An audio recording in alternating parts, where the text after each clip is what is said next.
দারিদ্রতা আমাদের দেশের সবচেয়ে বড় সমস্যা। Poverty is a great problem of our country.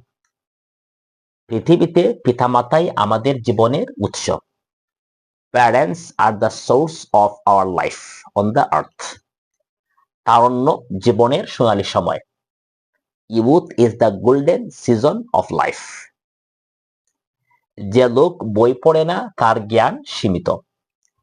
The man who never opens a book has an empty mind. জ্ঞানের পরিধি সমুদ্রের চেয়েও বিশাল। Knowledge is vaster than an ocean. জাপানকে সূর্যোদয়ের দেশ বলা হয়। Japan is called the country of rising sun. মহৎ হওয়া বড়ই কঠিন। It's very difficult to be great. Thank you for watching my video.